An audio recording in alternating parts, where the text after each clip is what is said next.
yeah, I guess it could have been one.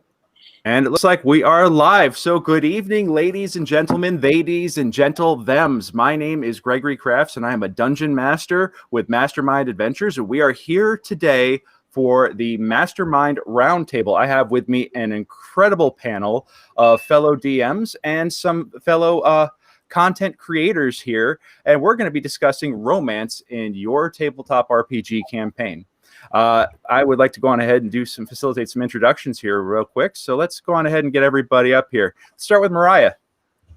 Hi, I'm Mahria Trepes. I'm one of the GMs at Mastermind, and my group calls me the Romance Queen because I love it in my games. We love the romance in the games. We love that.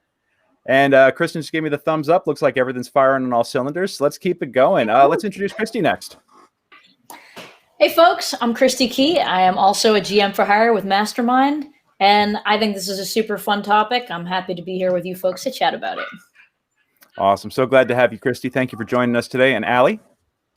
Hi, I'm Allie Solentic. I am the Master of Lore at Mastermind Adventures and also a DM. And I'm super excited to talk about this stuff because this is stuff that happens in every single one of my games. Amazing, amazing. And our special guests here today are Cathy and Tom, who are the creators of Date Night Dungeon, which is currently live on Kickstarter. Is that correct? That is correct. That is correct. I'm Cathy. That's Tom, in case you need to know. Yeah. We appreciate that. That was a little confusing. So, yeah. And please tell us about Date Night Dungeon. So we wanted to come up with a game that couples could play together.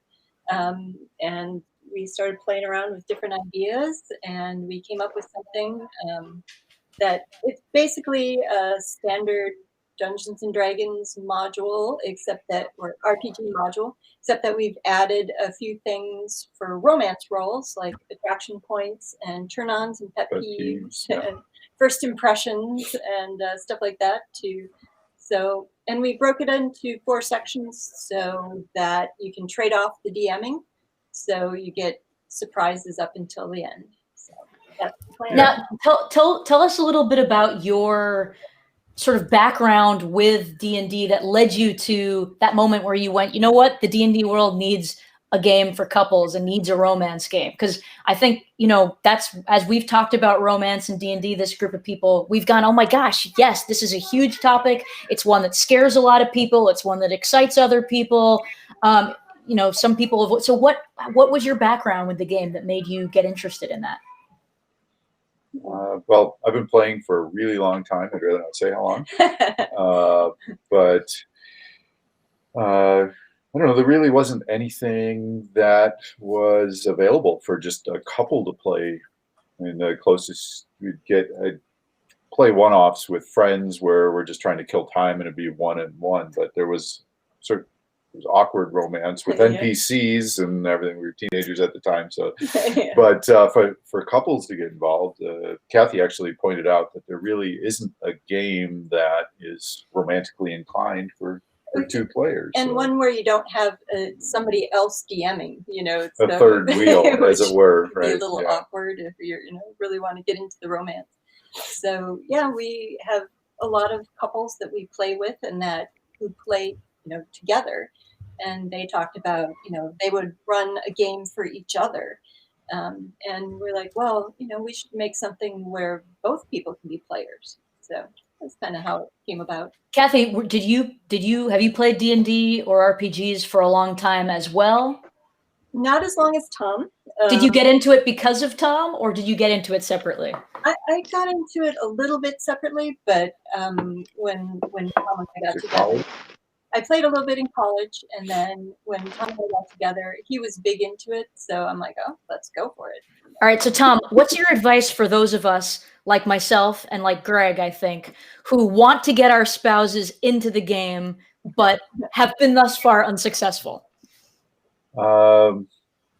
Well, I capitalize on some of their nerdy tendencies. I would say, find a genre that is interesting to them, a TV show that they really like, and go with that. And there's plenty of games like Supernatural and Battlestar Galactica, and it helps that Cathy likes all the sci-fi and fantasy stuff as well. And even wrote a between. My wife is big into Harry Potter, which helps out a lot. She's read that's the series that she keeps rereading, and she also, her claim to fame that got me to really notice her at first was that she she'd seen Lord of the Rings, each of the movies in the theaters at least 10 times because they would come out while she was living in Minnesota in the dead of winter. So they like her and her best friend, that's what they would go do during the day because it was warm and it was just not hard to do for them. So they would go just go watch. They thought that Orlando Bloom was very hot in Elf Ears, is what they told me. But they got to the everyone did it that time. Yeah, I made a really. I had a cutout of Legolas for a while. He guarded my recyclables in college, so. Yeah. Well, the way that just really funny quick story. So my wife and I met at a theater company in Hollywood, and I had seen her headshot on the company board. And I was like, oh, new member. Oh, she's cute. And apparently she'd seen the same thing about mine and said the same thing about me. And I was like, okay, great. That's something I found out later, but it was like, all right, so this is going to happen at some point, I hope. But the first time that we had actually been in like the same room together, I made some really out loud geeky reference and she was the only one who got it. Like everybody kind of stopped and stared and she's like, Gandalf, duh. And I was like, I literally didn't even see who it was, but I spun around and said, marry me. And then I realized it was her. That's similar to how my husband and I met. He made a joke about, we met playing World of Warcraft, so that shows you how nerdy we are. But one of the first times that we kind of went on a group date together, he said something about Warhammer 40K, and I quoted, like, in the grim darkness of the 41st millennium, there's only war. And he just turned to me and was like, you marry me, please. I love you. And I was like, we've literally just met, dude. Like, no. But it worked in the end. It wore you down over time. Exactly, yes. It was all those days in Western Plague Lands. That's awesome. My husband wore a 1984 shirt. He wore a shirt with a quote from 1984. And I went, oh, hey, I loved that book. And he was like, What? Nerds. Yeah, it was great. But for those of you who don't have spouses or partners who are mega nerds, or at least who aren't willing to be in touch with their inner nerd, there is still hope for exploring romance in the RPG that you are playing, and that's definitely a little bit of what we're going to talk about tonight. And I think it should be. I think in RPGs, often we're seeking for some sort of facsimile of reality of the real world of real life, and to pretend that romance and love and lust and all the other stuff that comes with it isn't a part of life is to be willfully ignoring the obvious. But I think it makes a lot of folks uneasy when they start playing RPGs because it's going through life, but it's not real. So that's what we want to talk about a little bit. Anybody want to dive in with thoughts on that? I mean, one thing I'll say now that I'm talking, I think it's an intimidating thing for a lot of people to explore. It's an intimidating thing in life. It takes a lot of courage. Apparently some of us just ask our spouses to marry us the first time we meet, but for others, there's the long courtship process. There's getting up the nerve to ask somebody. It worked. So lesson learned out there, kids. But there's a courtship. There's getting up the nerve to ask somebody out. There's the progress of relationship. RPGs tend to be. Even though some of the campaigns can last for years, they're still condensed over a period of time, so things could potentially accelerate a lot more quickly. But that's still nerve-wracking, and I think it's nerve-wracking amongst friends a lot of time because we know how to relate to our friends as our friends. But when suddenly relating to them, even though we're not ourselves, we're our characters, but then this other thing is introduced, I think a lot of people just don't know where to begin on that. Yeah. Well, yeah, and there's also that, whole situation of it feels awkward to flirt with your friends. Mm-hmm.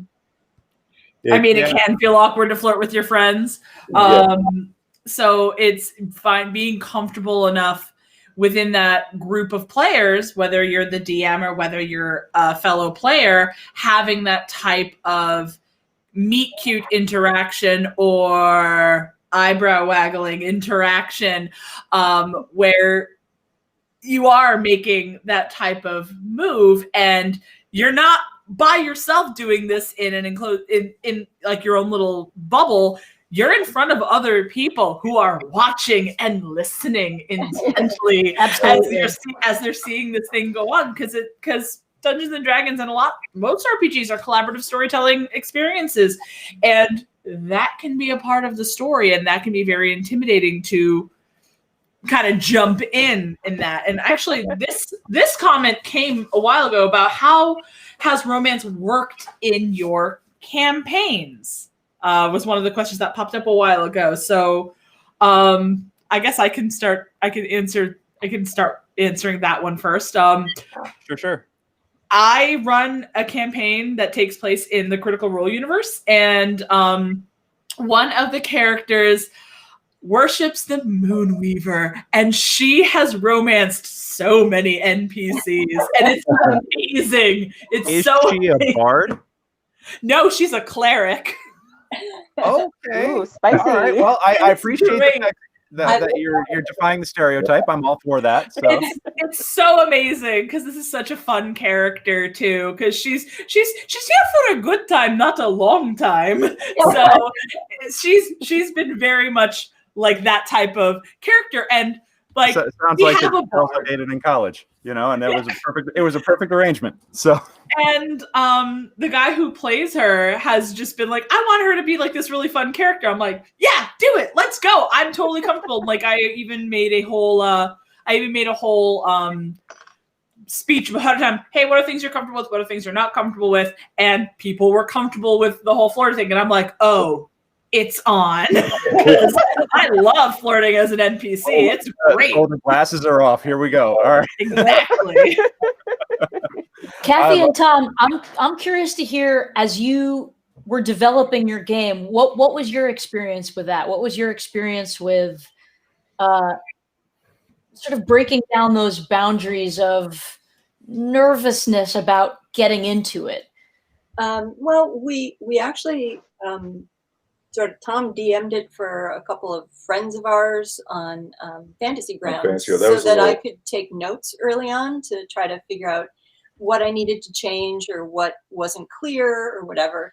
And that was really a fun experience, watching our friends go through the module and them, one of them was just two guys, friends of ours, guys who were married to women, but they played it as a couple, and that's so great. Yeah. How did that work? I think that's fantastic. So that, to me, that goes, so for people who want to explore romance in RPGs and not just use it as a romance connection with their partner, this module that you've set up, this campaign, actually is good just for anybody wanting to explore romance in RPGs and get more comfortable with it or more experience with it.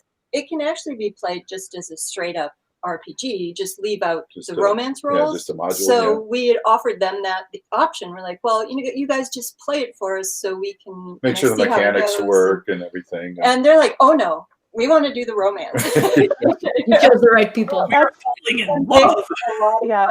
That's really encouraging though, because I find that usually, I don't want to stereotype, but I feel like it's usually men who are the most wary about doing a romance, even if it's just like a simple kind of flirting thing or anything romantic. They're always willing to play kind of like the horny bard archetype, I guess.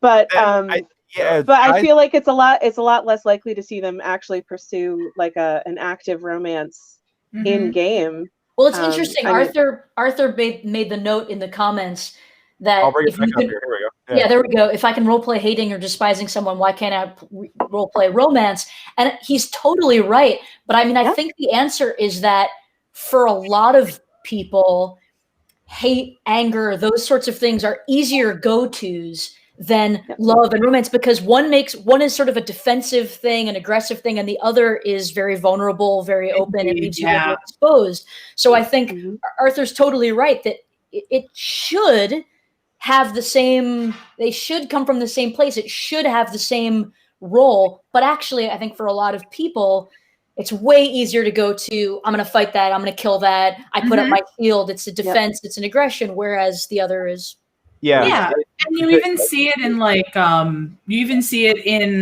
stuff like Critical Role, for example. One of the players, we mentioned this when we were having our little discussion earlier last week, that one of the players was like, I don't want to do it. I'm not interested in romance at all. And his wife, Laura Bailey, said, I'm going to make a character and you're going to fall in love with her. He's like, yeah, sure. And like 2 weeks ago, his character went, can I kiss you? Oh, so Laura totally seduced Travis's character? She has. She succeeded. That is excellent. You, Laura Bailey. I think I will tell you that I think especially I feel like that maybe this thought process is changing as time evolves, but I think especially because D&D was primarily a game for generations played by white men, and it's only like more recently that it's expanded in demographics so significantly as it's drifted more towards the center of pop culture. You didn't see romance plot lines because you didn't want to be flirting with the hot elf bartender that's played by your buddy Steve. You know, there's that, but also you know, there and that creates like a level of awkwardness. But you would have guys playing the horny bards that would just as soon smash a Shoggoth rather than, you know, like be perceived doing anything that could be perceived as gay, you know, and that would Paulie Knuckles is here saying that that's my guy. He's playing the horny bard. That's so ridiculous. Points for that. Snaps for that. You know. Cathy, you looked like did you have a thought on that, on what Greg was saying, or? My thought was just that I think if you want people to feel free to do that romance stuff, it's all about creating a safe space in your group. Absolutely. Feel like they can put that stuff out there and be vulnerable. Because there's a lot of baggage for, at least me personally, early on romances, and you're interested in somebody in high school and get the stiff arm, and that stuff kind of hurt. Years for decades or forever. So that must have been a big consideration when you were developing your adventure. Well, it is, just for 2 people. So I'm hoping that these are people who are either already going out on a date or have known each other for ages.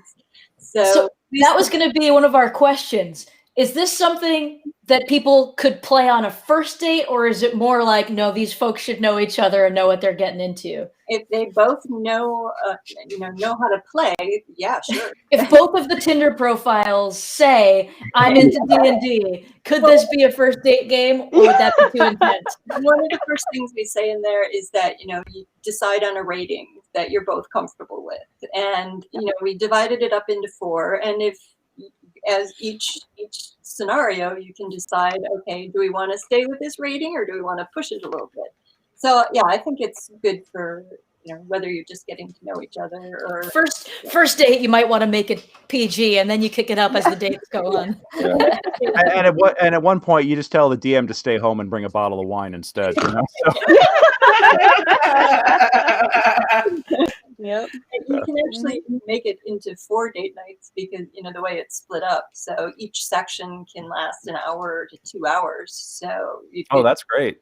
Yeah, you can do it over 4 different date nights, or if you have one long day. So real quick, from a practical perspective, when is your Kickstarter up? We have this is just entered our last week. So. Oh, awesome! And have you guys hit your goal yet, or are you guys still working on it? Oh yeah, 36 hours, 35 hours 32 hours we hit our goal. Can we put that link in the chat? Yeah, for their Kickstarter, because that would be awesome, so the folks in the chat can take a look at it. Absolutely.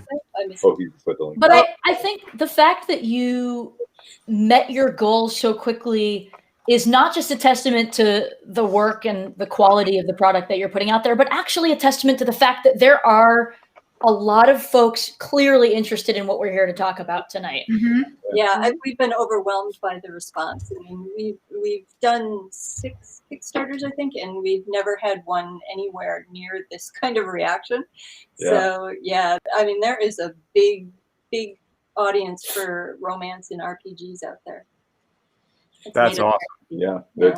Well, and about time. I feel like it's getting to be like people are telling better and better, more and more interesting stories and working much more on character development, because D&D started out as just wargaming, and now people are taking the opportunity to tell richer stories, and I think more people are getting into this because they're getting influenced by Game of Thrones, which is just as much sex as it is violence, and having all that stuff. There's I think people are seeing much more of what the limits of their imagination can actually do, within these rule sets. And I feel like that maybe this is getting treated with a little bit more maturity, because like back in 3rd edition, you had the Book of Erotic Fantasy, third party, supplement. And, that was like, for when the bard wants to get down, here's the charts, like make your constitution save, and stuff like that. It's all like, okay. Endurance. Make your endurance check. Yeah. But I feel like this stuff is much more about relationships and character development, more so than just the mechanics of things. Right. So and my buddy Blake here says he's actually a regular on watching my Monday Night Game, Brutes in the Shackled City. He says congratulations on hitting your guys' goal. So absolutely. But I think the point that you were making earlier, Cathy and Tom, and we started to talk about this a little bit, is that if you're someone who wants to start exploring love, romance, sex, any of that in D&D, and it's maybe been challenging for you or it's difficult, knowing the group that you're with or being with the right group is such a huge part of that. Because again, I think for one of the reasons is that fear of judgment, rejection, all that, and you want to be with a group that you don't worry about that with. And then I think, that element also of it feels weird flirting with your buddy. Well, you might feel that way if you don't know where your buddy's at with it, but if you know your buddy's right there with you and all for it, then it feels a lot more, it feels less vulnerable. It feels like something you can try out in the same way you could try out any other thing you might want to try in D&D. In a campaign that I'm playing with, I have a buddy that I'm in most of my campaigns with, and we've got in one campaign we were mortal enemies. In another campaign we were like sister turned out to be mother, and then in one we're octogenarians who have a late life romance going. And I think I love that. I want to hear about that later. I will tell you, it's very adorable. He's dying. It's tragic, but it's cool playing in Savage Worlds. But why would you say that? But it's really great because we've known each other since I was in high school. We know each other really well. We know each other's gameplay. We don't feel affronted when we are nasty to each other in the campaign where we're enemies, nor do we feel weird about flirting as our 80-year-old selves. I know his wife is one of those people that's like, D&D, absolutely not. But I know his wife wouldn't give a damn if she knew that we were flirting in one of our many D&D campaigns. So he knows my husband. We don't have any of that weirdness. So it leaves us free and open to play around with it and explore it and try out these different things and different relationships. And I think if folks find the right group, I think that can be really key. What do you guys think? Oh, absolutely. Yeah, absolutely. Trust is so important. I mean, trust is important in any RPG, I think, because when you're telling a story, you're going to always have to be a little bit vulnerable. But telling a romantic story is just so beyond that comfort level that you really need to, I think, know someone at least well enough to understand how they're going to react to things. Exactly. And at least have talked about it beforehand before you kind of launch into like a big romance plot, because it can get awkward. And and that is true. It's like a real relationship. The more you talk about it and the more that you like converse and communicate, the better it's going to turn out. Sorry, Mahria, I interrupted you. Oh no, I just said I'm sure each of us has a horror story of trying to do romance and it just was done wrong and was terrible and like inappropriate. Well, let's talk about that. So what is romance done wrong in an RPG like D&D? I have a good where consent or agency is not a thing. The subreddit RPG horror stories is like totally just full of this stuff. I just throwing that out there. But Allie, let me tee it up for you, and then just take it out of the ballpark. Yeah. So I run this. Well, I haven't run it for a little while, but I run this game that I call Magical Girls for Kristen, who is my older cousin. She's about 10 years older than me. Her mother and my mother, and it's just a bunch of us old awesome. and semi-old ladies playing D&D together. This is the first time any of them have played D&D. It's a lot of fun. They're playing like fresh out of high school girls going to this magical academy.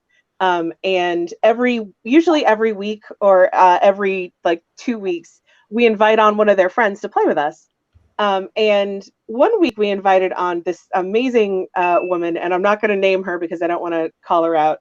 But she immediately, once we started playing, tried to start flirting with one of the NPCs who was like basically asexual. Like he just didn't notice romance at all. And that was how he was intended to be. He was just a guy. He was the brother of one of their NPC friends in the academy. And she immediately started like hardcore flirting with him. And I was just like, well, this is hilarious because he doesn't know what's happening. And then all of her magic spells started being extremely sexual. Like she kept describing that she was a sorceress, and all of her spells came from like 3 areas, which I'm sure you can guess. And in the meantime, she was still like flirting hardcore with him. And I was like, I'm a little uncomfortable flirting back or even responding to this woman who is like at least 15 to 20 years older than me, being very sexual, very, very quickly. And I was like, I don't think your spells can come from there. I don't, can we maybe pull this back a little bit? And it was not being pulled back. And that was probably the worst case of like sexual content in a game that I've ever, oh no, Kristen's going to get her. Allie, would you say that that's because of how well or not well you knew her at that point? Would you say that was because of her delivery of that, or would you say it was because the group hadn't developed that level of comfortability yet, or just that it was inappropriate for anybody at any time? Whatever. What would you be your take on that? So I think it was partly that I did not intend for it to go in that direction, but I didn't really kind of put down my foot about it, and I should have early on. But it was just kind of went from like a funny haha joke to me being like, ooh, like I think I'm blushing really hard right now, and I don't want to talk about this. And I think it was also just that she was a new player. I knew her out of the game, but I didn't spend a lot of time with her.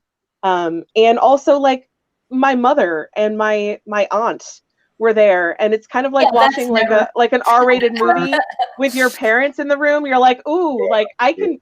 If this was my friend, I'd be like, sure, why not? This is hilarious. But because it was with people that made me like it just was a subject that I wasn't comfortable with talking about, with my mother sitting right next to me and asking to borrow my dice. Like I just didn't want to have this situation. So like it's, I mean, and I think that leads into the idea of there being like, you should make sure that there's consent and safety tools kind of used at the table to just be like, hey, you know, when the GM says, please stop, don't say that anymore, you should probably stop. Same thing with other players and all that kind of stuff. Yeah, that's my horror story. Yeah. It wasn't as bad as some other ones, but it was probably the most uncomfortable I felt. There's a video of me during this floating around somewhere on YouTube, so you can see the blank stare in my face when she starts doing it, and I'm just like, please no, please. Lord, no. Oh no, I had cut this down. Yeah. I had a DM sort of check a player in that way once, where again, one person in the group knew really well was relatively new to the rest of us. And he came in with a character that just wanted to, to just about everything he Smash saw. Everything everywhere. Yeah. Yeah, that was it. With his +5 Warhammer. Yeah, exactly. And of life. in one of these situations, the DM had him roll for this. I think he had him roll a D12 for the size of his +5 Warhammer. No. And he crit failed. And it was everything I wanted from that moment Oh, and more. that's Well, that's fantastic. one way to shut it And then down. he proceeded to kind of get frustrated with the DM when a liaison that he was having with the DM kind of narrated it that the other was not super thrilled, and that was one role, and it was combined with another role with sort of a performance check, if you will. And when the DM sort of narrated that the other person was unimpressed, he was very, very unhappy with it, and the DM was just like, "You rolled the dice. This is D&D. That's how you wanted that to go. That's how it's going to go, man." I mean, he can claim that it's not the size of the rise, but the motion of the ocean. But it's performance check is a performance check. Exactly. and it happens to lots of guys, is all I'm going to say. But speaking it could be either smooth sailing or rough seas. True that. I do want to throw it out here that one of my friends here mentions that the safety signal, the safe word for the table, is when his wife clears her throat at the table. That's when everybody knows it's getting a little, a little too much, a little too. So, Cathy and Tom, as you play tested your module, and you were there watching, presumably you watched couples play. Did it ever get awkward to be in the background of what was going on? We were playing over Zoom, so Okay. That's a little bit easier. Sure. It's like, oh, I shouldn't be hearing this part. Volume down. It did get salty at times, but well, which in a way means you're doing something right? I mean, if people can get that into it, in that case, campaign that's designed for couples and where couples, you've put in those measures that Allie was talking about, like checks and ways to know what your comfortability level is. You've designed that into your campaign. Right. Yes. Yeah. And it really depends on the players, and the couples we played with, we're giggling all the time because and the other couple, so it really depends on the people. And then I think it would have been different if we weren't there. They probably would not have been so much giggling. Well, yeah. But we also try to get the players involved. So if the characters hold hands, they get extra romance points.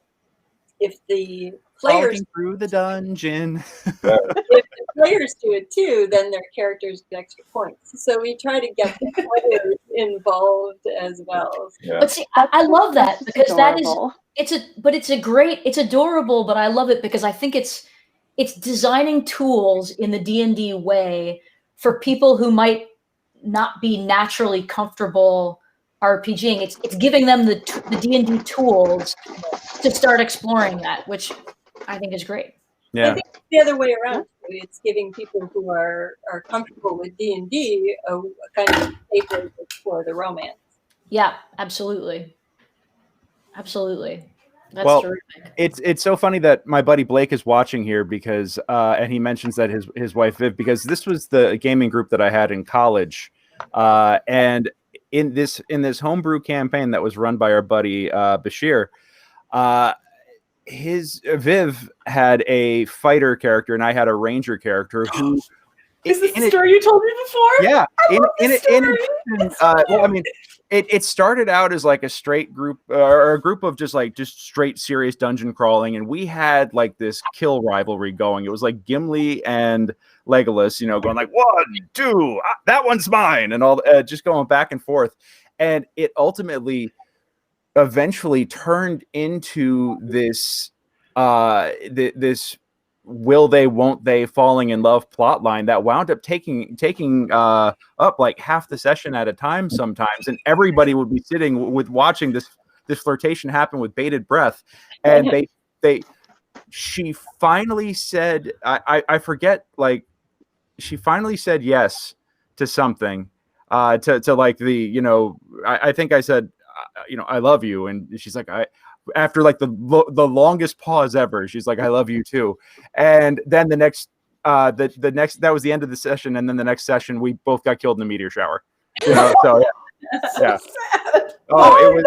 It was we got TPK'd, and it was like no. So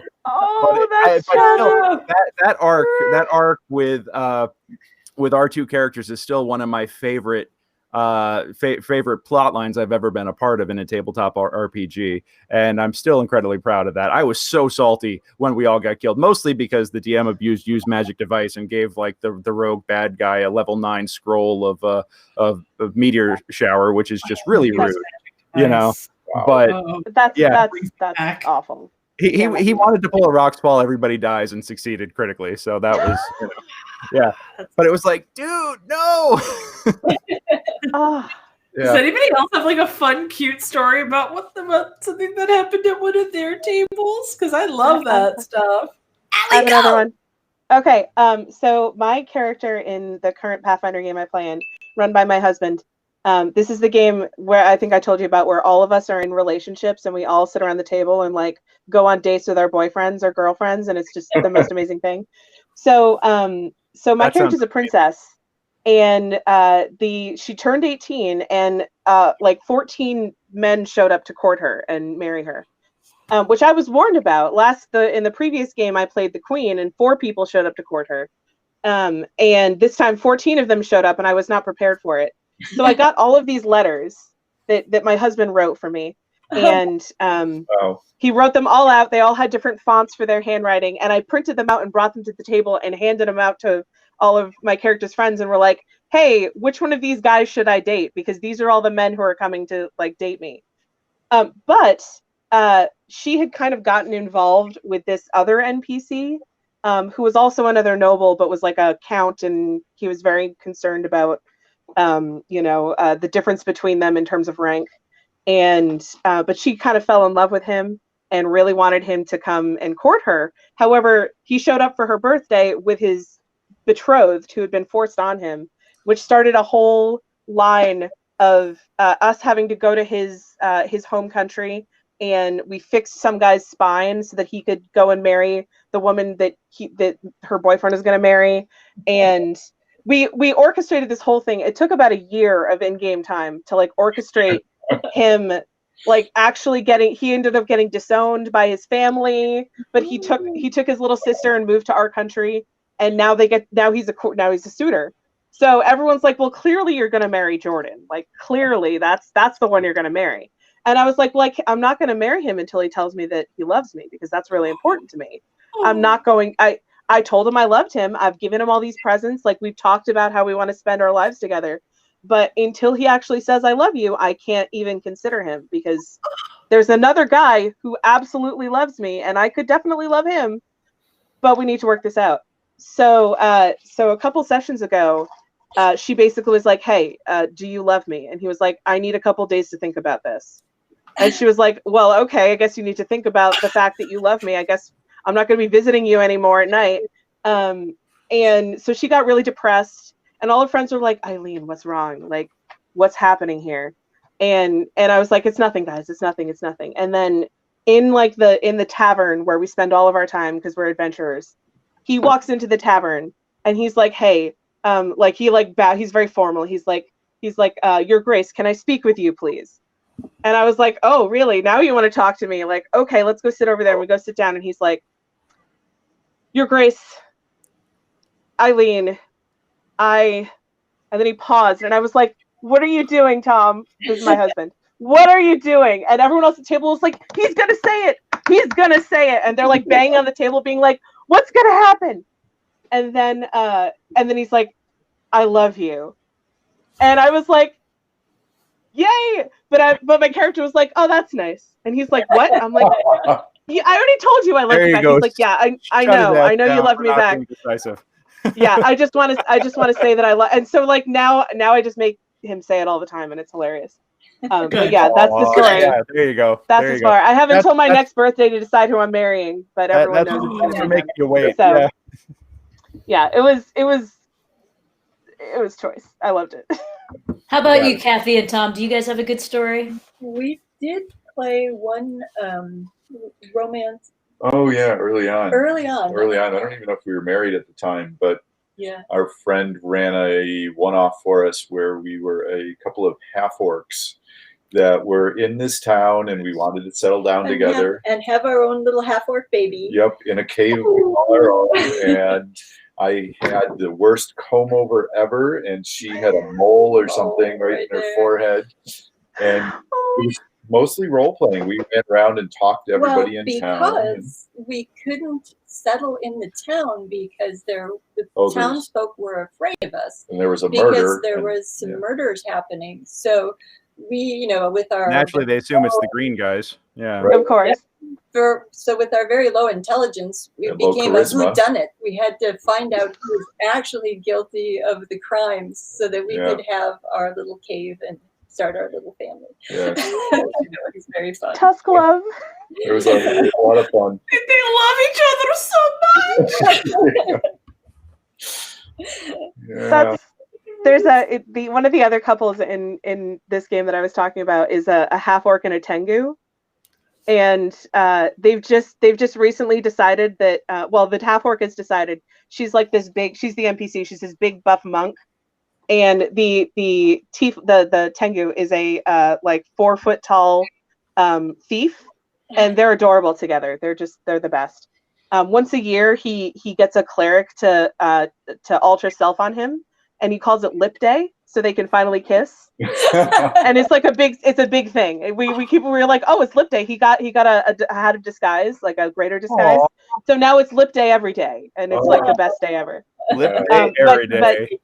Yeah. So Seg, the half orc, was like, Sachi, we need to. I want to settle down. Like we're there. She works at an orphanage. The orphanage they were both raised in, and she's like, I want to have kids. I want to have a lot of half orc babies. And Sachi's like, that's great. And then he like jumped out the window and like tracked down one of our other friends, and it's like, she wants to have half orc babies. How can we have half orc babies? I'm a tengu. This doesn't make any sense. Does she want to break up with me? Does she want to find another half orc? Like how do I nest with that? Like how does that work?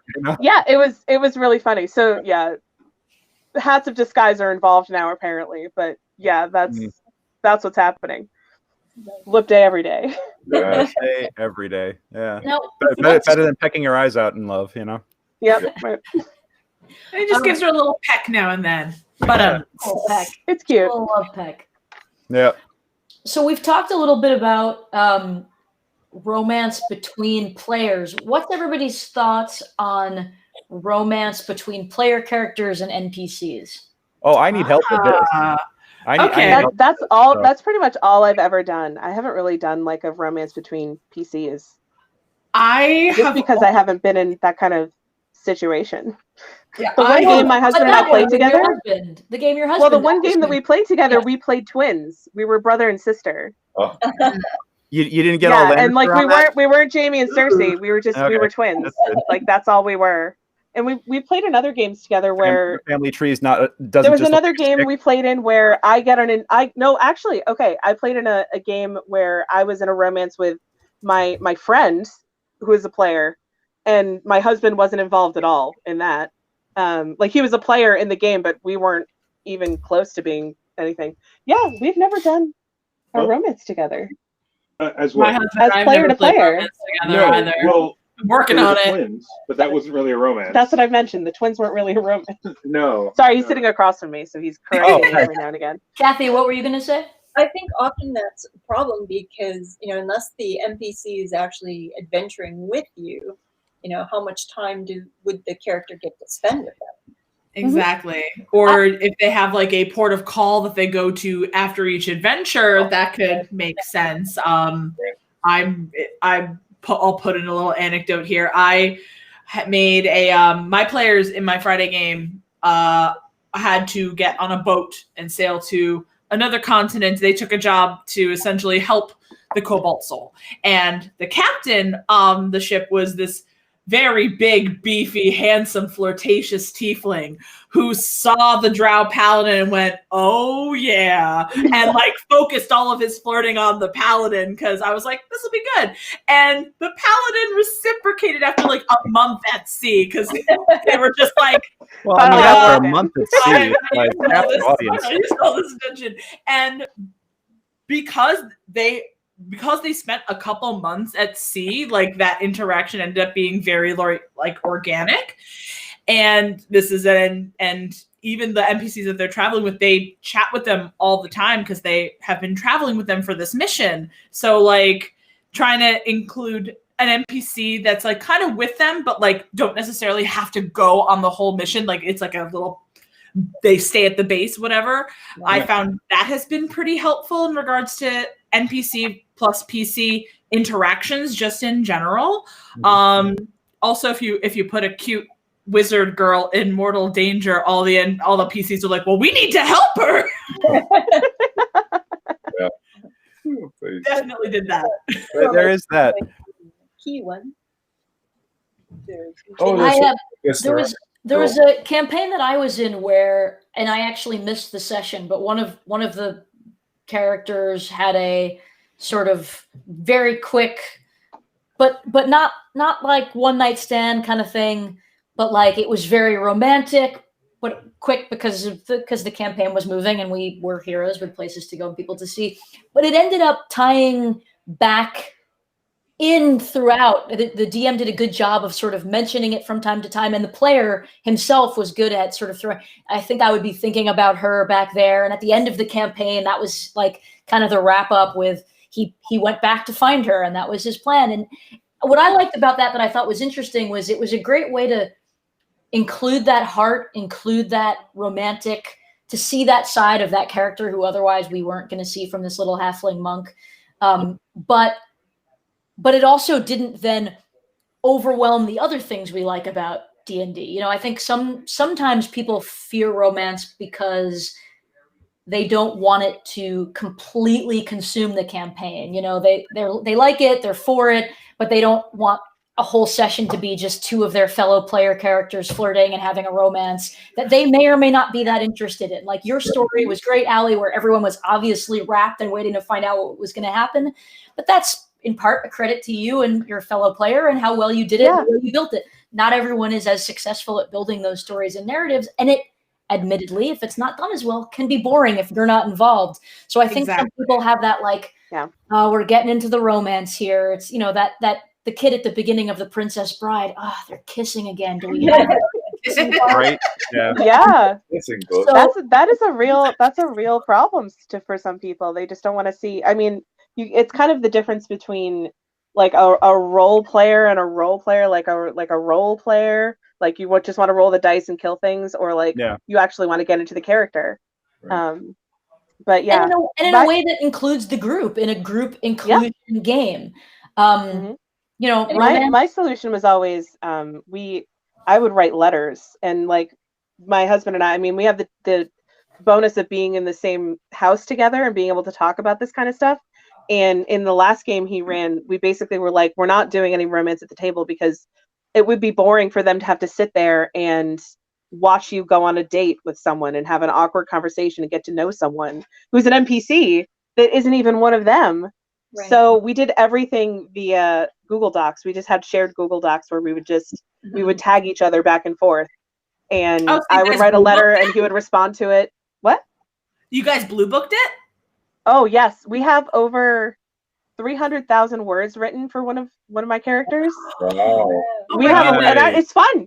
The great thing is that I can go back and read all of them and like read the romance all over again and get like the warm fuzzies, and it's really great. I did the similar thing because we play it every Tuesday. We've been playing every Tuesday for a while, and we wanted our characters. We shipped it. We were like, well, let's see what the other players. They were for it, but because there were 7 people at the table, we did not want to try monopolize table time because it's a real thing. People were like, "Aw," and some people were like, "All right, cool," and like, which is fair. So we ended up blue booking most of their like interactions with each other when they were on a watch or they went on a date, which was super cute. Like, so. I love blue booking for stuff like that. And it can be especially useful, especially if people are uncomfortable at a table doing that in front of people. That's a lot much more safe space to ease people into that, which I think absolutely. Yeah. And I like how it kind of, bubbles over, like just little things. In one of our campaigns that Tom's running, a couple of the characters are having romances with NPCs, and the PCs were sent to town to buy some stuff.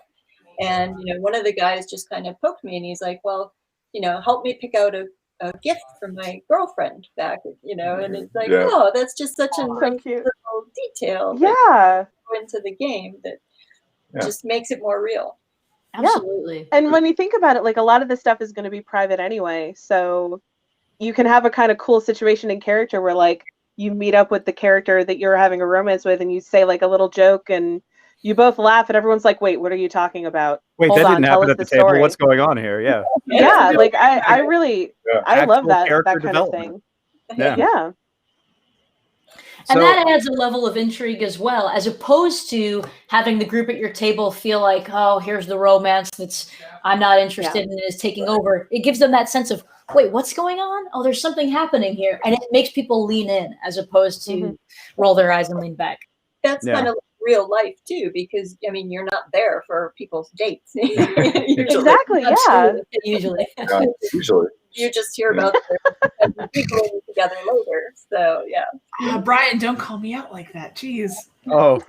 People play with are they're too busy making. I can see they're sassing you in the chat. They're having a good time. Yeah, our DM was like, oh no.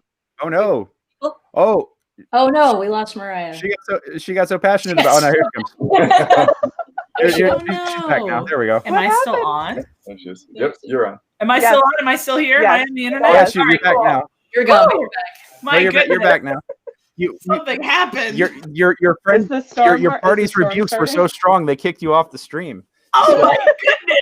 I did not come here to be attacked. We got a question from Arthur. I want to read it. Oh yeah, thank you. Yep. Greg, throwing it up and there. And Kristen posted one afterwards that we'll share as well. The chat is very active, which I really appreciate because it's a lot of fun to have all this stuff happening here. So thank you guys. What would you say to someone who wants to do more romance in games but feels uncomfortable doing it or bringing it up? Great question, Arthur. Thank you.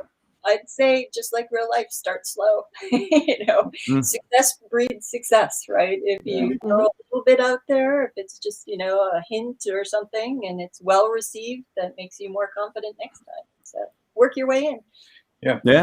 And as I introduce it with NPCs like the one she's talking about, it just happens to be, the farm girl comes up and gives you your breakfast and kind of blushes a bit and fumbles her words and then goes on her way, and then but don't focus on it and just sort of let it organically go, and hopefully people are comfortable. If they're not, they'll ignore it. Handle it in mature fashion, and don't just turn it into the horny bard escapades. Don't just turn it into a Bard's Tale 5.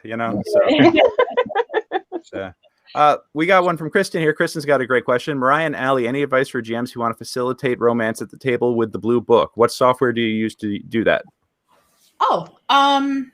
I mean, I usually just use Google Docs and share the document, and then you can kind of live update it as it happens. That's much better than what I did. I usually just use Facebook Messenger. That's also I mean, valid. Messenger. I've used Discord every now and again. Discord would work too. Yeah, and we use the chat and Google Hangouts with my groups, and I think just whatever you and your people are most likely to respond to throughout the course of the day. I think what's good about Facebook Messenger or Hangouts or whatever those types of things are is you're going through your day, you get the pop-up, you might see it quick, you can respond to it, put it back in your pocket, and it keeps the action really moving, which is nice. It keeps the game going between sessions, and it's there. It really lets you build. But I think anything exciting. Your team is so exciting. Yeah, it's like you're texting with your crush. It's great. Yeah. On a long rest, I'd be like, "We're gonna blue book this." And it was like, "Yeah, we're gonna blue book now." It's like texting with your crush, but in a very legitimately non-cheating character. Exactly. I say I have a theater background. My husband is from a theater background. If I watch him do a movie where he's kissing someone else, has a love scene with somebody else, I don't get jealous because that's the character that he's playing. It's theater. It's not my husband. It's not a threat to me and to our relationship. Yeah, I also have in very similar situation. My husband's not an actor at all, but I've done LARP, I've done shows, and he's like, yeah, whatever. Right. Exactly. I think it is important to bring up that in that sense, even though D&D isn't theater, it is still improv and role playing, and it is not you. It is a character you're playing. And I think if for folks who might be uncomfortable with that, in the same way that I assume people, I don't know, because I've always dated actors, but I assume people who don't date actors maybe at some point have to have the conversation like, hey, you're cool with this, right? Like, I'm doing that love scene. You get that this is not me. You're, you know, and the spouse has to be, partner has to be understanding and get that, or else you're going to have a problem. But it's not to take that and change the subject, but as a producer who has produced shows out here, and I've had to cast people who have had to do love scenes or kissing scenes and stuff like that, and then to hear during the runs of the shows about the problems that this is causing at home because they don't have a partner that understands that is really, really tough. So, you know, for stuff like this, especially like, and you know, that's like doing professional theater with professional actors and film with professional actors and stuff like that. And that's a professional situation. For something that's like this, where this is all for fun, then yeah, the boundaries and you really do have to get that buy-in from your partner so they understand what's going on. I mean, and I just kind of want to take this and tangentially kind of shoot it over to my situation real quick. The Monday night game that I've got, Brutes in the Shackled City, which streams on this channel live, 7 p.m. Pacific. So quick plug there for anybody who wants to join us. I have a situation where one of my players, who is a very, very good friend of mine, both mine and my wife's. My friend Victoria, we've known each other for over 10 years. We've produced theater together. I've worked in her theaters and stuff for years and years. And you know, we're theater people. We all like to flirt and have fun. And she's gotten now to this point where her character is flirting with one of my NPCs because she went off with them at one point. She couldn't make part of a session. She couldn't make a session. So I wrote it off that she'd gone off with a couple of the NPCs who I needed to get out of the party because they recruited a lot of help to go down and raid this dungeon. And I'm like, I can't track a whole nother party's worth of characters. So I said that the two of them went off. And the character that she'd gone off with, I had established very subtly was gay and in a relationship with the other adventurer that he had come down to the dungeon with. But at one point, the bard in the party goes, I bet they're going to go make out. And then suddenly that joke just kind of took on a life of its own where now the boyfriend is kind of jealous, going like, where did they go? What are they doing? You know, and like, why is she a trustworthy woman? Like what's going on here? And she's like, yeah, dude, I'm all into Smash. So like, come on, like, are we doing this or what? You going to climb this tree? You know, and my goodness. I know. And, wow. and I'm like, and I'm just trying to play it. I'm trying to play him like, what the hell did I get it's Felian and Fario, and Fario is the one who keeps going off with the dwarven fighter. And he's just like, I don't know what the hell's going on, but I'm really just trying to spoilers. I'm really trying to spy on this party right now and find out what's up and what they know about the greater campaign arc going on here. And Felian, the boyfriend, is like, oh yes, I'm sure you're interrogating her very hard right now. You know? Yeah. So it's fascinating and it's fun, but it is like, oh, it's complicated because I haven't quite decided like how into it he is at this point, and if you know, like just how many directions he may or may not swing in, and if this is something that might happen or not. I'm kind of enjoying just drawing out the tension, but do you guys have any advice on where I could take this and how I could handle it? I mean, the nice thing is that with the player in question, we're both totally cool with whatever, and it's mature adults and we're all friends here, so it's not like, you know, they will be panned to the fireplace because this is on the company Twitch. You know. Exactly. But you know, do you guys have any suggestions or advice for this? Because I do want to like keep the tension going for as long as possible. I really want to get it. I think I'm deciding that Fario is bisexual, yes, and I think Felian is gay and a little jealous. They also have a permanent telepathy spell linking them that the party doesn't know about, but that's how whenever the party's been separated, and they always make sure that one goes with each group, that they always know where the other is and what's going on. So my players haven't picked up on that yet. I'm like, come on, guys. So, you know, but like, what do you guys think I should do with this, and how long can I Oscar Wilde this and keep the tension lasting as long as possible? So I think you should have them have a mock fight and like get angry at each other, like fake get angry at each other for the benefit of the party, and then like walk off in different directions and then when whichever one goes off with the dwarf, whenever he's over there, he can like work up the sympathy of like, I'm in a fight, and like I told him that I'm gonna do whatever I want and be with whoever I need to be with and get the sympathy, and then you can really hit home when he betrays the party and spies on them. Because spies are where it's at. Yes. Alternatively, Absolutely. like you could also have like a fight where he almost dies. That's what ended up happening with this tiefling captain. There was a huge fight, and it almost went bad. Like a couple of the crew did go overboard during this fight with Sahagin, and the next night that was enough encouragement of I should just bite the bullet that my paladin took to like go and knock on this guy's door to be like, hi. Can I come in? Yeah. Oh yeah. Like, the threat of death always like, pushes danger people where together. the person's like, oh, I am encouraged to go and make the move could also be helpful. Yeah.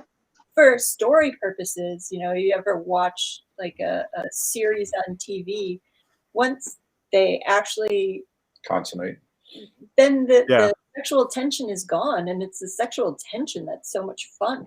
I know. Yes, absolutely. So how do you keep that? It's the will they, won't they? I mean that's what kept shows like Dynasty and Cheers and all these other classics going for so long, keeping people hooked. So my stage combat teacher, one of my stage combat teachers, used to say that a tense scene with a hand on the hilt of a weapon is a lot more interesting than drawn weapons, because drawn weapons are already out there and you know what you're doing. But that moment of like, what's going to happen? Are they going to? What have they got in there? What's going to happen when they finally pull them? Way more interesting. It's also the dramatic tension. You start yelling. Yeah. No, it's true. The minute that you start yelling, you throw all the power away in the scene, and it diminishes. So just keeping. Yeah, I guess the biggest thing is keeping the tension going. I like that, and the thing is, I've already been kind of subtly seeding the ground for the jealous fight, and if this could turn into just like a play that they're like, oh yeah, no, we're gonna totally just manipulate them here so we can get more information and get in deep. Yeah. I have a similar situation in a game that I'm running right now, and it's a lot less I don't even know what it's. So this is a Mastermind game that I run for a bunch of teens, so they're like ages 14 to 16. So there's no like weird stuff happening in that game whatsoever. The most like romantic thing that happened is that one player retired to a farm with an NPC that he had rescued from slavery, and it was the cutest thing ever. Just like they shipped all the players shipped them together, and then they like went off together and have a like sweet little pastoral life together. It's great.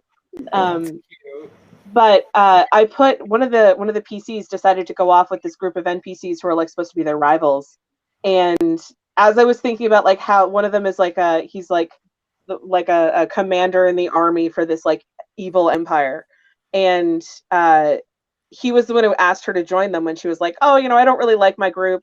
They're kind of all jerks. And he's like, well, I guess you could join us. Like, come play with us and betray your team. And we're going to go off and kill a dragon. It's going to be great. And so she went off with them. And the whole time she's like, something's going to happen between these two. Something's going to happen here. And I'm not sure what's going to happen. And I'm like, well, I kind of have an idea what's going to happen.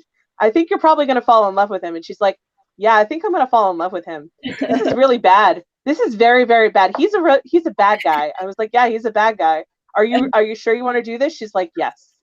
Yes, I want to do this. Bad. I want to do this. Yeah. So, and I think that kind of lends it to like communication, like a lot of times that I'm running a romance as a DM or when I'm participating in one as a player, like I always say to the GM, like, hey, I kind of want these two characters to end up together, but I don't want it to be easy. So how can we facilitate that? What kind of story can we write together? And like that's kind of how I take a lot of the romances that I deal with, especially with people that I don't know as well, because you can just as easily say, hey, I think our characters would be really cute together. Like, can we have a little romance there and see where it goes? Or like, this is the end point that I think it hit.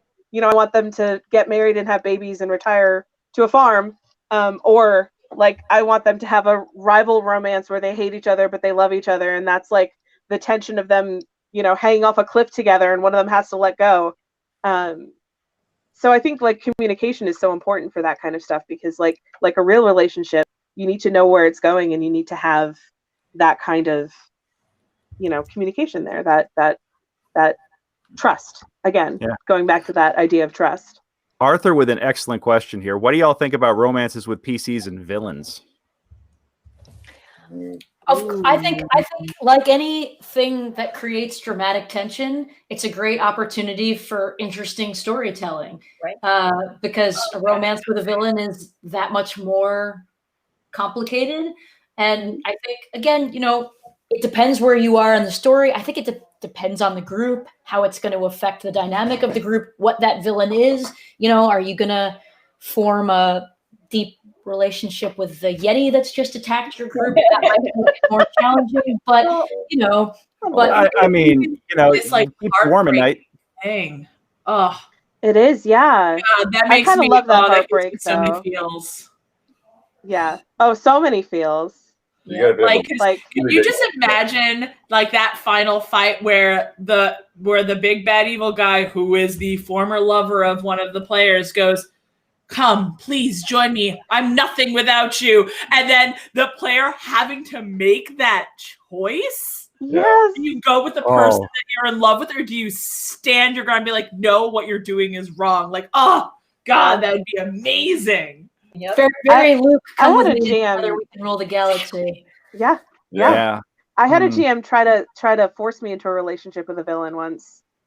It was a game of Scion, and funnily enough, my character. So I was playing a character who was like kind of all sweetness and goodness. She was the daughter of Hades, but she was supposed to be like a Persephone kind of character. She was like a spring goddess, and she was a social worker, and so she was very caring towards people, and like the whole idea was that like she was the charisma bomb. Like she would go in and make sure people didn't fight. She was a pacifist. And the GM kept trying to force me into a relationship with this NPC that she was like, "You guys are going to be great together." And I was like, my character doesn't really like him that much. He's kind of a jerk. And she's like, I love PC villain romances. I think the tension there is so great. But in this case, I was like, this character wouldn't get into that kind of relationship because that's just not the kind of person she is. She just doesn't. She wants someone who's going to be good. And she actually was already in a sort of romance with another character. So I was like, this just isn't working. Like, no, this isn't really working for the character. But she just kept trying to push it and be like, no, like you're having a dream about getting married and all of his family is there. And I'm like, I don't want to marry him. No, this is RPG horror stories subreddit, right? Yeah. And the thing is that we were all friends. Like I trusted her as a GM. You know, like, oh, come on. Well, and I trusted her, but it was for any D&D, any RPG is not everything is right, and trying to force something that isn't right, whether it's romance or any character thing or any improv, trying to force something where it doesn't fit is never going to be good for the story. No. Yeah. It either fits and works, and we're as players we're working to build characters, and hopefully DMs are working to build NPCs that are real characters and real people with real stories. And like a real life romance, sometimes one side wants it to work and the other side just doesn't, and that's tragic. I did love That's on the unrecorded. And Kristen's got a great question I want to throw in here. Cathy and Tom, how do you guys come up with the scenarios for your campaigns? Well, for the Kickstarter, would you? I don't. Well, I'm a writer, so coming up with stories is, kind of what I do. And Tom is coming up with stories all the time. I guess for the campaign, it's a little more tricky because you have to get people to do what they need to do for the module. I mean, you have to give them enough motivation to do what you need them to do without making them feel like they're being railroaded. So hopefully we did that successfully. Hopefully, yeah. I think people will tell us whether we did that successfully. I'm really excited to check this out. Yeah. Yeah. This This is our first module, so I hope you all enjoy it. I'm a little nervous. Yeah. That's awesome. That first module is always the scariest. Yep. I find I write modules too, so. Oh. Yeah. I actually had a question for you guys. So is your game like a 2-player only game, like Yes. so just the 2 people? Mm-hmm. So I've always found, so I've written a couple of like 2-player, like 1 GM 1 player modules, and I've done a couple like things like that, just testing out new systems and that kind of stuff. But I've always found that like 2-player games are extremely like intense. What have you guys done to kind of have you leaned into that, like really kind of making people like feel that intensity, or have you kind of tried to put in stuff to lessen the tension at times? We have added a few things that could be funny, or to add a little bit of humor here and there, and then but yeah, I think you want it intense if it's going to be for romance, so we didn't try to hide from the romance. Yeah. But yeah, that's good. Yeah, it's I wanted to make it kind of, I don't know if you've done any of these murder mystery dinners where, you have like a thing and then you turn the page and then you find out more information. It's a little like that too. So it's a little like that. So, you can trade off DM duties if you want. So that's great. Yeah, that's a great way to do it. To not put too much pressure on one person to have to lead the whole thing. Yeah. And then when you get to the end, hopefully, there's 4 sections. So hopefully whoever DMs the last section is going to find out a little bit ahead before the other person, kind of the ending. But I think it's great too, because it allows couples to be at their comfortability level with the romance as a couple and not have to factor in a third party. So, whereas a couple might be very, very, very comfortable with one another and really go there, but when you add that other person in, they'd rein themselves way, way back. But when it's just the 2 of them, they really get to go where they're ready to go. Yeah. Yep. Awesome. I hope people enjoy it. Yeah. Everybody who play tested it so far has said how much fun they had. So well, obviously, you have a lot of people very excited to dive in, including I think 4 of us on screen with you. And yeah. I'm gonna, after this live stream, I'm gonna go look it up. So coming to Mastermind Adventures date night. Did we get the link in the chat? I haven't figured out. Unfortunately, it's filtered because of Twitch. It's filtered because they don't want people coming into the chat and spamming things that. Well, anyone who's watching, if you're interested, as we all are, you can go to either our Facebook page on Mastermind Adventures or to Cathy and Tom's Facebook page. All the links are on both of those pages. Or what's a good website? Or you can go to Kickstarter and just look up Rescue of the Blackthorn Clan is the name of it. Perfect. Yeah, and Kristen says that we should have you guys back to talk about the reaction after the release and find out. Definitely. Definitely want to do that. So, Kickstarter.com. You can Google. You could search for Date Night Dungeons or Rescue of the Blackthorn Clan on Kickstarter, and it'll come right up. I searched for Date Night Dungeon, and bam, it was first results. So yeah, please check it out. You could still back the project. There's 7 days left to go on it, and this looks like it's a pretty awesome supplement. So definitely worth checking out. We're at about that time of the chat where we want to do a round of takeaways from the conversation. So let's go on ahead and lead it off with Cathy. Tom, what would you say are some of your takeaways that you're going to be thinking on after this conversation's done and wrapped? Lots of things to think about for our next date night dungeon. In terms of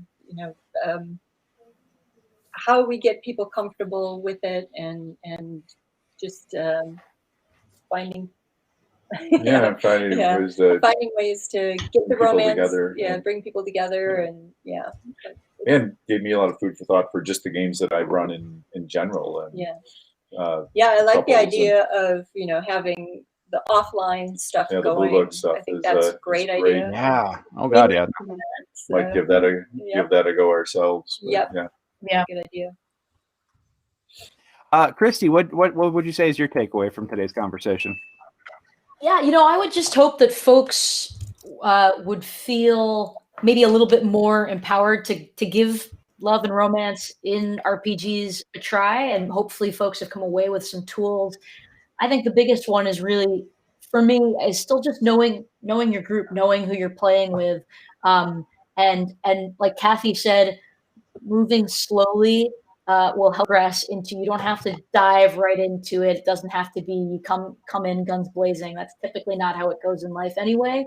So just sort of wade into it, and hopefully with that your comfortability level will increase.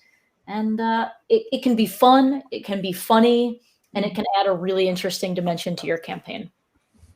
Absolutely. Allie, what do you think? I think that we need to do this more often so I can hear more stories about adorable interactions between people in their games. I am here for it. Me too. I love game stories. That's like one of the things that I love the most. And as you can tell, I love telling game stories.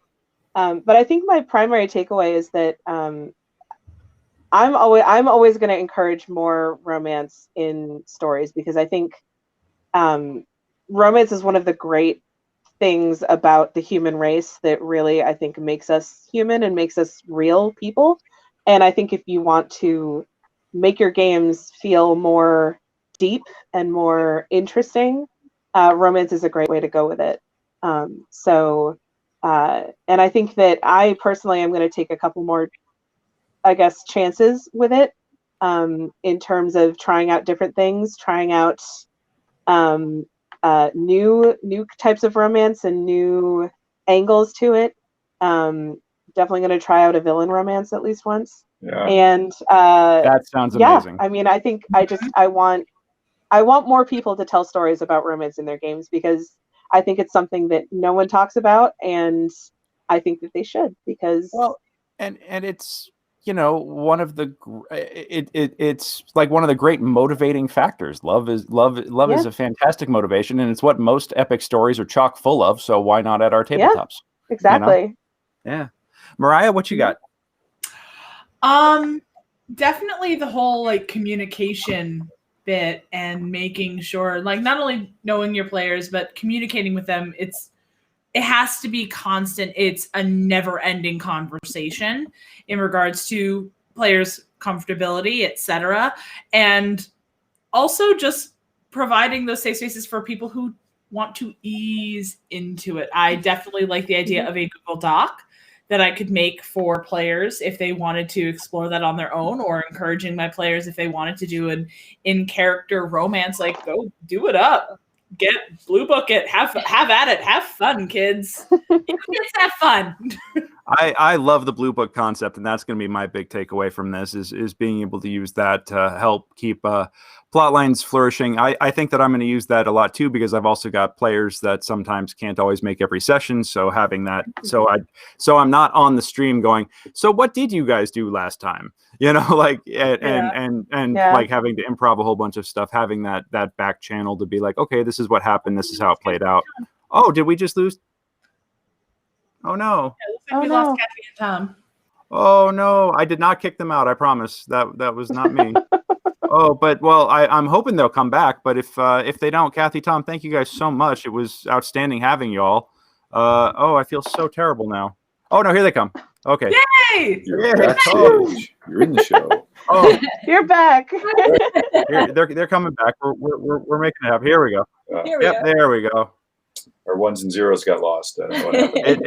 It's all good, you know. No it's worries. The internet, and sometimes it happens. So, but yeah, I'm excited that from this takeaway, I got some really good ideas on what to do with my campaign and how to mess with my players. And I think setting up that dramatic, that big dramatic spat to just ingrain a spy into the party. I really hope my players aren't watching this right now, because they watch my stuff. But you know, if I hear later like, oh, they just shoot them dead, I'm like, okay, I know what's up now. Yep. Spoilers. Well, Yeah, Cathy spoilers. and Tom, we're so grateful that you took the time to be with us tonight. We're all very excited. Anytime you are making new work and you need play testers, you let us know, because you've got fans built in right here. And I think we all got it. We got to get it. Go off, play Date Night Dungeon, and then we'll have you back once we've all had a chance to play. That'll be wonderful. Absolutely. Thank you so much for having us on the show. Thank you so much. It's our pleasure, and congrats on the response on Kickstarter, and we hope that we hope it only gets even more successful, because this is awesome. And before we take off tonight, Greg, were you going to give the pitch for our New Year's event? I was actually just about to mention that. I'm gonna throw myself up into the middle here real quick. So, yes, look at me, look at my face. Look at that man. Look me in the eye as I speak to you. Yes, so folks, we hope you enjoyed tonight's Mastermind Roundtable. We're going to be back with another one, I believe, in early January, hosted by Arthur, one of our DMs, and they're going to be talking about. And Mahria, are you on that one too, or who's on that one? Okay, fantastic. It's Arthur, a couple of Amandas. We have a couple of Amandas. Tell us all about that one. Oh, well, it is about, hold on. I actually have like a great Google Doc that like had the title and everything on it. I just need to bring it up. But it is about including queerness in tabletop RPGs. That's awesome. So like how to encourage, players to, not be afraid to play a queer character or even explore queerness or gender identity within a tabletop RPG as DMs to, how does one do that essentially? Thank you, Kristen. Yeah, here we go. Kristen's dropping the knowledge up in here. Yep.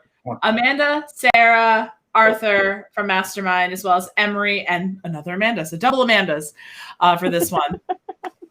But we're going to be discussing, how to, as a dungeon master, it's important to normalize those up, because honestly, we're in the 21st century. It's the end of 2020, but choosing not to include that is,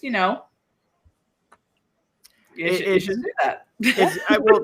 Representation is important. Exactly. What we just talked about in the last big Mastermind Roundtable, when we talked about no more evil races in D&D. Representation is critical these days. So it's important to make everybody. There's a place. When you have your own fantasy world, there's a place for everybody. Weird not to include it. Yes, agreed. I agree. Kristen says it's weird not to include it, and I agree wholeheartedly. So yes, we have that coming up. What is the date on that? Is that in 2 weeks, or is January that after? 6th? It's January 6th. So that's about 3 weeks from now. I think 7 p.m. Eastern Standard Time. 7 p.m. Eastern Standard. So really, really excited. I'll be lurking in the comments on that one just to chill and hang out and learn some stuff. And I'm really excited for that. And yes, that is indeed 3 weeks from now. Normally we run these every 2 weeks, but with Christmas and New Year's, we're giving it a little bit of space. So with that, I also want to plug shamelessly, first off, Roots in the Shackled City, Monday nights at 7 p.m. Pacific, 10 p.m. Eastern. Please come and join us as I run my party ragged here. These are all friends of mine from high school through today. A lot of them are professional actors out here working in Hollywood with me, and we're having a blast. And then most importantly, though, what I want to shout out right now is New Year's Eve. We are running a special event called The Final Countdown. This is an epic module, 24 players at 4 separate tables. And it's the end of the world as we know it, and nobody's fine about it because there's a gigantic asteroid coming for Toriel, and you have been chosen to jump on a spelljammer and go and intercept it, and then things get really weird. This is a one-shot epic adventure, multi-table epic adventure that is going to be benefiting Extra Life. We will be fundraising for Extra Life that night, and it's a donation to get in and play. We still are looking for players right now, so if you're interested in playing, it will be live streamed. And we will be raising funds for the hospital during the live stream. And it's a great cause. So if you're looking to have more RPG in your life and you want something awesome to do on New Year's that doesn't involve going to a big crowded party, because that's not what any of us are doing this year, it is a great thing to do for a great cause, a way to have an awesome time and do good for the world all at the same time. Absolutely. This will be benefiting Extra Life, and specifically Hasbro Providence Children's Hospital. So we're really, really excited to be teaming up with them and helping raise funds for such a worthwhile, worthy cause. I personally have a cousin whose life was saved by the Children's Miracle Network of Hospitals. So this is a cause that is very personal and near and dear to me. I will always support these guys, and I'm really, really excited that we're benefiting them. So, please sign up to play. Please watch the stream and donate. Please join us New Year's Eve, and the players will have until exactly the stroke of midnight to save the world. So tune in and see what happens. So with that, thank you all so much for joining us on stream today. Or if you're watching this later, please leave a comment jump in the comments and let us know what you think. Tell us about the romances that you've had in your games, or how you incorporate romance into your games. And Cathy, Tom, thank you guys once again so much for joining us tonight. We're so honored to have you guys here and be able to talk about your fantastic project here. Rescue of the Blackthorn Clan, Date Night Dungeons, now live on Kickstarter. Like I said before, you could still back it for one more week. Just search for Date Night Dungeons on Kickstarter and check it out. This is a pretty awesome thing, and we're very, very honored to be able to talk about it tonight and have it fit in so well with everything. So with that, thanks again to all of our panelists too. And keep rolling 20s, y'all. We'll see you next time. All right. Take care. Bye. Bye-bye. Bye, everybody. Take care.